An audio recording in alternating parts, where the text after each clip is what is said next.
ইনুস নিজে খুনি, তার সমন্বয়করা খুনি। আমি যে কথাগুলি বলি রাখো, তোমরা রেকর্ড করে রাখো, তোমার প্রতারক, আমার আপত্তি নেই। জি দাদা, জি আপা, পারমিশন দিচ্ছি। জি আপা, থ্যাংক ইউ। ডিজাইন করে সে মানুষ হত্যা করে, মানুষের লাশের উপর পা দিয়ে সংবিধান লঙ্ঘন করে অবৈধভাবে তারা ক্ষমতা আসছে। মানে এদের অত্যাচারে সারা দেশ জর্জরিত। এদের কৃষক, শ্রমিক, কত শ্রমিক বেকার হয়ে গেছে। শ্রমিক আন্দোলন করছে, সাথে সাথে গুলি করে দুজনকে মেরে ফেললো গার্মেন্টস শ্রমিক। তোমার চাকরির বয়স নিয়ে আন্দোলন করে যমুনার সামনে যাওয়ার সাথে গুলি করলে একজন মারা গেল, তাদেরকে পিঠে তাদেরকে উঠাই দিল। ওই 7ই জুলাই থেকে এই ছাত্ররা যখন আন্দোলন করে 14 জুলাই পর্যন্ত অগ্নিসংযোগ এগুলি না হওয়া বন্ধ, কারো গায়ে একটা টোকাও পড়েনি। ইচ্ছা মতো সব আসছে বসছে, আমরা তো কিচ্ছু করতে দেয়নি। পুলিশের কাছে কোনো মেটাল বুলেট ছিল না, পুলিশের কাছে কোনো মেটাল বুলেট ছিল না। নির্দেশ দিয়েছে কোনো গুলি করবে না।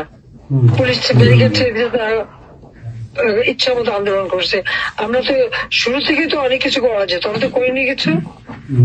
কারণ আমি বলছিলাম যেটা তো কোটা তো ছিলই না। 11 জুলাই থেকে তো কোটা স্থগিত হয়ে গেছে, কোটা তো আমি বাতিল করে দিয়েছি, আর কোটা আমরা নিয়ে গেছি। যেখানে কোটাই নাই, তো আন্দোলনটা কিসের জন্য ছিল? তারপরে আমাদের মন্ত্রীরা বসলো, তাদের সাথে সব দাবি মানা হলো।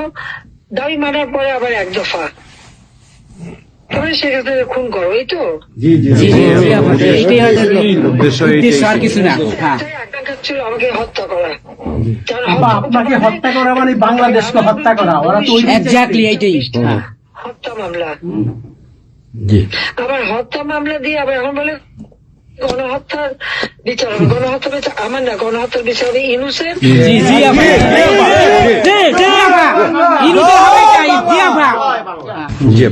এই সমস্ত খুনের দায় দায়িত্ব ইনুসকেই নিতে হবে, আর তার সমন্বয়করা। সে যে হত্যার সঙ্গে জড়িত প্রমাণ পাওয়াই যায়। সে যত জঙ্গিদেরকে ছেড়ে দিল, হলি আর্টিস্টদের মতো ঘটনা ঘটলো, তাকে 21 আগস্ট গ্রেনেড হামলায় আসামি তাকে এবং অন্য যত জঙ্গি ছিল সবাইকে সে মুক্তি দিয়ে দিয়েছে। কারণ এই জঙ্গিদের সাথে তার একটা যুক্ত ছিল, তার একটা সংযোগ ছিল। কাজে বাংলাদেশটাকে সে একটা জঙ্গির দেশ হিসেবে পরিণত করতেছে। আজকে সাধারণ মানুষের অবস্থাটা কি দেখো, সাধারণ মানুষ আজকে খেতে পায় না, পড়তে পায় না। আমি সব দিয়ে আসছি। মানুষ তো এখন বলে যে আগের সরকারই ভালো ছিল, শেখ হাসিনার সরকারই ভালো ছিল। 8,97,000 কোটি টাকার বাজেট, কয়লা কেনা, এলএনজি কেনা, ডিজেল পেট্রোল কেনা, খাবার সবকিছু ব্যবস্থা করা, সারের জন্য সার কেনার সব ব্যবস্থা করে আসছে। যে এলএনজি আমার সময় যখন বাজারে 10 টাকা, আমরা সেটা 9.93 দামে কিনলাম। সেই 9 টাকা 9 পয়েন্টের যেটা কিনা সে 14 তোমার 5 একটা, আর 14.65 এই দামে কিনলো। ডাবল দামে সে কিনতে গেল কিসের জন্য? এখন তো বাজারের দাম আরো কমছে। শেয়ার মার্কেটে টাকা উধাও, ব্যাংকে টাকা নাই, ব্যাংকের টাকা উধাও, গেল কোথায়? আমেরিকা। 20 লক্ষ মেট্রিক টন খাদ্য আমি রেখে আসছি। 1 কোটি পরিবারের জন্য টিসিবির কার্ড দিছি, মাত্র 30 টাকা কেজিতে তারা চাল কিনতে পারবে এবং ডাল, তেল, গম কিনতে পারবে। সেই ব্যবস্থা করে আসতে হবে সস্তায়। 43 লক্ষ মানুষকে বাদ দিছে সেখান থেকে। কেন বাদ দিল? আওয়ামী লীগের সরকার করছে। বাদ দিতে আওয়ামী লীগের। তার মানে তুমি আরেকটা জিনিস করো, 43 লক্ষ আওয়ামী লীগ পেল, তখন তো 1 কোটি ছিল, বাকি তো অন্য দলের। আওয়ামী লীগ তো দল দেখে নাই, আওয়ামী লীগ দেখছে যারাই আবেদন করছে তাদেরই দিয়েছে, সে যে দলমত নির্বিশেষে সবার জন্য। আওয়ামী লীগ মানুষের জন্য করে, এটা আওয়ামী লীগ সরকার করছে এর জন্য। আজকে ছাত্রদেরকে সেটা বিভ্রান্ত করছে। এখন সাধারণ ছাত্রছাত্রীরা যারা এই বিভ্রান্ত এই খুনিদের সাথে যুক্ত ছিল, আমি তাদেরকে বলবো তাদের রেজিডেন্ট কার্ডেও আবেদন করেছিলাম, আপনারা বুঝতে পারছেন না যে কি হচ্ছে, আপনাদের বাচ্চাদের আসতে দিন। তারা দিচ্ছে বাচ্চাদের আসতে। অনেকে তো আপনাদের হারালো, তখন যদি আমার কথাটা শুনতো তো হারাতে হতো না। তা আজকে তারা নিশ্চয় উপলব্ধি করতে পারছে। সেটা আমি বলবো যে এখন যারা এই সাধারণ ছাত্রছাত্রী নাবিজের সঙ্গে যুক্ত হয়েছিল তাদের প্রতি আমাদের কোনো ক্ষোভ নেই, কিচ্ছু নেই, বরং তারা লেখাপড়া করতে আমরা সেটা চাই। কিন্তু আমার কথাটা হচ্ছে, আমাদের ছাত্রলীগ করাটা কি অপরাধ? আওয়ামী লীগের সন্তান হচ্ছে তার জন্য কি অপরাধ? তাদের পরীক্ষা দিতে দেবে না, ভাইবা দিতে দেবে না, ইউনিভার্সিটিতে যেতে দেবে না, স্কুলে যেতে দেবে না, কলেজে যেতে দেবে না। What is this? আর এই ছেলে পেলেদেরকে কিভাবে বেয়াদব বানিয়েছে? স্কুলের প্রিন্সিপাল, টিচার তাদেরকে তার জুতোর মালা পরায়, গাছের সাথে বাঁধে, তাদেরকে দিয়ে রিজাইন করায়। লাঠি সোটা নিয়ে জীবন, আমি জানি পৃথিবীতে কোনো দেশে এই ঘটনা ঘটছে কিনা। চিফ জাস্টিস, তার বাড়ি হামলা, চিফ জাস্টিসের হামলা। যাদের আত্মসম্মান বোধ আছে তারা থাকে না, উনি সাথে সাথে রিজাইন করে দিছে। কতজন মানে জজ তাদেরকে এজলাসে ঢুকতে দেবে না, তাদের রিজাইন করার জন্য চাপ দিছে। রিজাইন করে না থেকে তাদেরকে কোন কোর্ট দিতে না, তাদেরকে বাতিল করে দিয়েছে। ইলেকশন কমিশনকে বাতিল, আমাদের মানবাধিকার কমিশনকে বাতিল, আমাদের পাবলিক সার্ভিস কমিশন বাতিল। চাকরি দিতে পারছে না, চাকরি দিতে পারছে না। পাবলিক সার্ভিস কমিশন অচল করে দিয়েছে। এই ছেলেপেলেরা যাবে কোথায়? আজকে তারা কাজ করার সুযোগ নেই। একের পর এক ইন্ডাস্ট্রি বন্ধ, আগুন দিয়ে পুড়িয়ে দিয়েছে ইন্ডাস্ট্রি, অথবা বন্ধ করে দিচ্ছে। ব্যবসায়ীরা টাকা আনতে পারে না, যারা খাবার আমদানি করতে তাদের এক্সপোর্ট দিতে না, বিদেশে যেতে দিচ্ছে তাদেরকে হ্যারাস করা হচ্ছে। ইনশাআল্লাহ হবে একদিন, ইনশাআল্লাহ হবে, তার বিচার ইনশাআল্লাহ। আপা 152 জন সমন্বয়কের মধ্যে ওর বিচার আমি করব। একজনকেও কিন্তু গুলি করা হয় নাই বা কেউ গুলিবিদ্ধ হয় নাই, গুলিবিদ্ধ হয়েছে সাধারণ জনতা। তার মানে ওরা মারছে এগুলোকে। ইন্ডেমনিটি দিয়েছিল 15 আগস্ট হত্যাকারীদের। পুলিশ আমি বলছিলাম বিচার করবো, আমি বিচার করি নাই, করছি ইনশাল্লাহ। ইনশাআল্লাহ ইনশাআল্লাহ ইনশাআল্লাহ দেশে বিচার হবে ইনশাআল্লাহ। অবশ্যই যুদ্ধ অপরাধীদের বিচার জাতির বিচার শুরু করেছিলেন জিয়াউর রহমান, এসে সে বিচার বন্ধ করে দেয়। এই যুদ্ধ অপরাধীদের উপদেষ্টা বানায়, মন্ত্রী বানায়, প্রধানমন্ত্রী বানায়। খালেদা জিয়া তাদেরকে মন্ত্রী বানায়, জি জি, এরশাদ তাদেরকে এমপি বানায়, আবার বানায় কি বলে রাজনীতি করার সুযোগ দেয়, রাষ্ট্রদূত করছে, রাষ্ট্রপতি পদে প্রার্থী করে। খালেদা জিয়া ভোট চুরি করে এই খুনিদেরকে পার্লামেন্টে বসায় রচিত্রে। আমি বলছি আমি বিচার করবো, আমি বিচার করতে পারছি, আল্লাহ আমাকে সেই সুযোগ। ইনশাআল্লাহ। জয় বাংলা, জয় বাংলা। এই ছাত্র হত্যার জন্য, জনগণ হত্যার জন্য, পুলিশ হত্যার জন্য আওয়ামী লীগের নেতাকর্মী এবং মাইনরিটি, হিন্দু, বৌদ্ধ, খ্রিস্টান কেউ বাদ যায় নাই। জি আপা, এটাই গণহত্যা। আক্রমণ করছে, হিন্দুদের বাড়ি ঘর মন্দির ভাঙছে, বুদ্ধিস্টদের প্যাগোডা ভাঙছে, সেখানেও তাদের ছেলেদের হত্যা করছে সেই খাগড়াছড়ি এবং রাঙামাটিতে। প্রত্যেকের উপরে এরা হামলা করছে, করে করে তাদেরকে মারছে।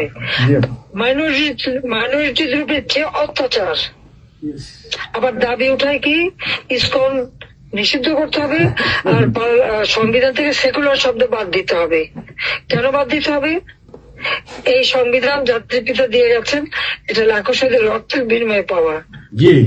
এদের কলমে করেছো, জিয়াও এটাকে নিয়ে খেলছে, এসবও করছে, খালেদা জিয়াও করছে, কিন্তু আবার আমরা সেই সংবিধান ফিরিয়ে এনেছি, মানুষের অধিকার আমরা নিশ্চিত করেছি। এবং এই সংবিধানেরই 7ম অনুচ্ছেদের গ, অবৈধভাবে অনির্বাচিত কোন কেউ যদি ক্ষমতা চায় তাহলে তার বিচার হবে। এবং ইউনূস, তার কোন সাংবিধানিক ভিত্তি নাই, সে অসাংবিধানিক ভাবে অবৈধভাবে ক্ষমতা দখল করছে। ইনশাল্লাহ তার বিচার ওই সংবিধান মোতাবেকই হবে, এবং তার ওই চালা চামুন্ডার যে কোনো সাথে আছে আর উপদেষ্টা এবং সমন্বয়কারী সবকটার বিচার বাংলা মাটিতে হবে। জয় বাংলা। ঘুষখোরের কোনো জায়গা নাই বাংলাদেশে আপা। জি আপা। আজকে সারা দেশের মানুষ হাহাকার। জি জি আমার জীবনের নিরাপত্তা নাই, যে কোনো ঘরে ঢুকতেছে অমনি তাদেরকে খুন করে, লুটপাট করে। ডাকাতি হইতেছে, চুরি হইতেছে। এই ছাত্র নামদারিরা এমপি হোস্টেলে যে সব তালা ভাঙছে, সব লুট করছে, মন্ত্রীদের বাড়িতে তালা ভাঙছে, লুট করছে। আমাদের প্রত্যেকে গণভবন থেকে শুরু করে সবই তো লুট করছে, এবং ইউনুস নিজেই তো গণভবনে গেছিল লুট করতে। ছবি দেখো না? ঘুষখোর। আপা আপনি গোপালগঞ্জে চলে আসেন, কোনো সমস্যা নাই, আমরা আছি আপনার সাথে। সবাই যাবো ইউরোপ আমেরিকা থেকে, সবাই আমরা গোপালগঞ্জে কথা শুনি, ইনশাআল্লাহ স্বেচ্ছায় কারাবরণ করবো দরকার হয়। জি আপা, হ্যাঁ জি আপা বলেন প্লিজ। ওই আগুন দিয়ে পোড়ানোর পরে যেটুকু অবশিষ্ট ছিল সেটা লুট করতে গেছিল, কাজে ওরা তো চোর, জি বড় চোর, বড় চোর। সুদখোর ঠক। জি আপা। আপা, আবার বিচার করবে আমাদের। আপা আচ্ছা, আমি ও বিচার করবে জনতা। জনতা তো করবেই, আমরা নিজেরা করবো আপা, ফাঁসি চাই না, নিজের হাতে আমরা করবো। দৃষ্টান্তমূলক ফাঁসি চাই, যেটা জনগণ দেখবে ওই ফাঁসি চাই। যার যার বাড়ি ঘর পড়াইছে করছে, আপা দেশের থেকে সব গরিব মানুষ এখন এই গ্রামে যাচ্ছে, খাবার পাচ্ছে না, কিচ্ছু পাচ্ছে না, খুব কষ্টে আছে সাধারণ পাবলিক, খুবই খারাপ আপা। সারা বাংলাদেশ, আমরা দোয়া করি আপনি তাড়াতাড়ি আসেন। বৃহত্তর নোয়াখালীর অবস্থা অনেক খারাপ আপা। সারা বাংলাদেশের অবস্থা খারাপ। বানায় রাখছে ওরা আপা, সারা বাংলাদেশটাকে একটা বদ্ধ ভূমি বানায় রাখছে, যেখানে সেখানে হত্যা, মানে এমন কোন লোক নাই যারা এখন শান্তিতে আছে। সবাই একটা কথাই বলে যে আগেই ভালো ছিল, আগে সরকারি ভালো ছিল। আমরা ভুল করেছি আপা, এই কথা সবাই বলে। সবাই অনুতপ্ত আপা। আপনি বলেন এখন। জি আপা প্লিজ, প্লিজ বলেন আপা। প্লিজ। প্রত্যেকটা জায়গায় তো এইভাবে, এবং এখন আবার সে ওই আরেকটা পদক্ষেপ নিচ্ছে, এদিকে প্রায় 80 জন প্লাস আরো 35 জন, সেই সাথে 300 লোক, তারা জেলা উপজেলা ইউনিয়নে সার্ভে করতে পাঠাচ্ছে। সবাইকে বলে দাও ওই সার্ভে করতে কারা যায়, কাদের নাম লিখছে, Yes, of course, আমরা করবো। Definitely you could get it. Yeah. আমরা চাই আপা আপনি সুস্থ থাকেন, আপনি সুস্থ থাকলে বাংলাদেশ সুস্থ থাকবে, বাংলাদেশ ভালো থাকবে। আপনাকে আবার আমরা ফিরিয়ে এনে বাংলাদেশকে আবার এগিয়ে নিয়ে যাওয়ার জন্য জয়ের মালা পরাবো আবার। আবার জয় বাংলা, জয় বাংলা, জয় বঙ্গবন্ধু। জি আপা প্লিজ। আমরা তোমাদের যে দেশে আছো সেই দেশে স্যার ডেনমার্ক আমেরিকা সবাই এখানে আছি আপা, ডেনমার্ক আমেরিকা সবাই আছেন। আপা আপনি এখন আমাদের কিছু নির্দেশনা দেন, আমরা প্রবাসী থেকে কি করতে পারি, এবং বাংলাদেশে আমাদের যে ফ্যামিলি আছে, আত্মীয় স্বজন আছে, আমাদের যে বিভিন্ন দলের নেতৃবৃন্দরা আছে, আমরা কিন্তু অর্থনৈতিক থেকে বিভিন্ন ভাবে সহযোগিতা করতেছি, যার যেভাবে পারি আমরা বাকিটা আপা আপনি নির্দেশনা দেন, আপনার নির্দেশনার মতো আমরা কাজ করবো বাংলাদেশে এবং প্রবাসে। তোমাদের যেটা করতে হবে, একটা হচ্ছে তোমরা যে দেশে আছো সেই দেশের আইন কানুন মেনে ওখানকার যারা নির্বাচিত প্রতিনিধি বা সরকার বা যে বিভিন্ন মানবাধিকার সংস্থা, তারপরে 165 জন সাংবাদিকের চাকরি নাই, তাদের অ্যাক্রেডিটেশন কার্ড বাতিল করে দিছে। 106 জন সাংবাদিকের বিরুদ্ধে হত্যা মামলা দিছে, এবং আমাদের কতজনকে গ্রেপ্তার করে জেলে ঢুকাইছে, মানবিত জীবন যাপন করছে। সাংস্কৃতিক কাজ করতে পারে না, ব্যান্ড শোনা ব্যান্ড কোন অনুষ্ঠান করতে পারে না, পাকিস্তান থেকে ব্যান্ড শো এনে করায়, অথচ আমাদের দেশে ব্যান্ড শো যারা তারা এখন কাজ পায় না।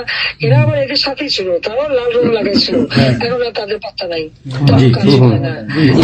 সংস্কৃতি কর্মকাণ্ড বন্ধ, সমস্ত সামাজিক নিরাপত্তার যত গরিব মানুষ আমরা বয়স্ক ভাতা, বিধবা ভাতা, মুক্তিযোদ্ধা ভাতা যা যা দিয়েছিলাম সেগুলি সব বন্ধ করে দিয়ে সেটা মেরে খেয়ে গেছে। এমনকি মানে সারা দেশটাকে একটা লুটের রাজত্ব, খুনের রাজত্ব সৃষ্টি করছে। এই বিষয়টাই যে মানবাধিকার লঙ্ঘন, সাংবাদিকদের উপরে নির্যাতন, সাংবাদিকদের অত্যাচার করা, মহিলা সাংবাদিকদের যেভাবে অপমান করছে, এই বিষয়গুলি জনমত তোমাদের তৈরি করতে পারে আন্তর্জাতিক পর্যায়ে। ইউনুসের যে বিভৎস চেহারাটা, ওইটাই আজকে মানুষের কাছে স্পষ্ট হয়ে গেছে। একটা রাষ্ট্র চালাতে সে টোটালি ব্যর্থ। জি এই জিনিসগুলি কি আপা আপা আমি একটা বলি, ইনু সাহেব রাখছে 4টা টোকাই রাখছে সাথে, 4টা টোকাই রাখছে।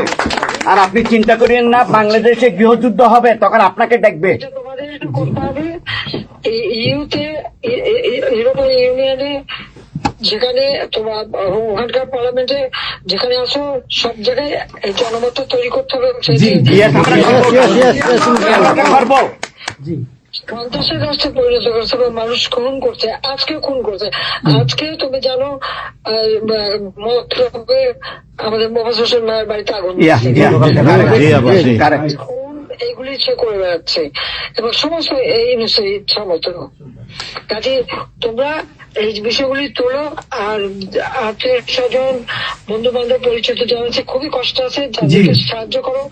মামলা দিয়ে দিয়ে আমাদের নেতা কর্মীদের চরম হয়রানি করে যাচ্ছে। তাদেরকে সহযোগিতা করা, এই যে আইনজীবী ঠিক করা, এবং আন্তর্জাতিক ভাবে কিভাবে মানে এদেরকে সব জনমত সরকার যে অপকর্মগুলি করছে সেগুলি তুলে ধরা, এই কাজগুলি তোমাদের আমরা করবো। আবা একটা জিনিস একটু সন্দেহ লাগতেছে আপা। তাদের সাথে তোমরা থাকবা, কাজ করবা, আর দেশের ভিতরে মানুষকে যে এই সরকারকে না তাহলে দেশের মানুষের মুক্তি দেয় করবে। হ্যাঁ আবা, আমি একটু একটা কথা বলতে চাই। একটা জিনিস একটু সন্দেহ লাগতেছে যে পাকিস্তান থেকে যে শিপের মধ্যে কতগুলি কন্টেনার আসলো, এইটা কেন এবং এত দ্রুত ওরা কিভাবে পাকিস্তানের সঙ্গে ব্যবসায়িক সম্পর্কটা গড়লো? কারণ এইটা তো কোনোদিন ছিল না বাংলাদেশে, 71-এর পরে এটা হয় নাই আপা। এখন এইটা নিয়ে আমাদের আপনি তো অবশ্যই আপনি অনেক কিছু অবগত আছেন, এটা আমাদের জানার প্রয়োজন। এই তথ্যটা আমাদের বের করা উচিত যে কোনো ভাবে, গোয়েন্দা বলেন, যে কোনো ভাবে আমাদের তো কিছু না কিছু আছে, এদের মাধ্যমে এই জিনিসটা আমাদের খুবই দ্রুত বের করা উচিত। এরা কি মনে করতেছে, মনে হয় সম্ভবত ভয় পাইতেছে যে আমরা হয়তো দেশে একটা অরাজকতা সৃষ্টি করুম, ওরা একটা গৃহযুদ্ধের প্রস্তুতি নিতেছে অস্ত্র। আমার কাছে সন্দেহ। ওইখানে ওইখানে দুজন যে মাল ডেলিভারি করে ওই জায়গাতে কন্টেনারের ওইখানে 2টা লোকের চাকরি চলে গেছে।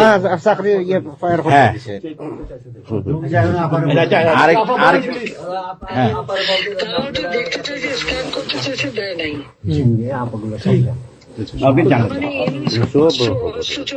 সাথে জড়িত।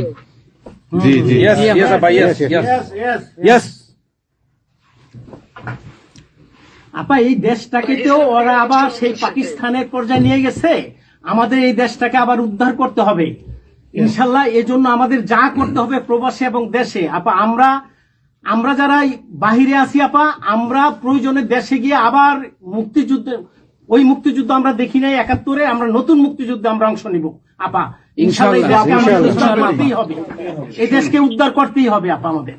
একটা শুনি। জি আপা বলেন। আচ্ছা আপা আমরা শেষ করবেন। আমরা ডেনমার্ক আওয়ামী লীগের পক্ষ থেকে এ জায়গায়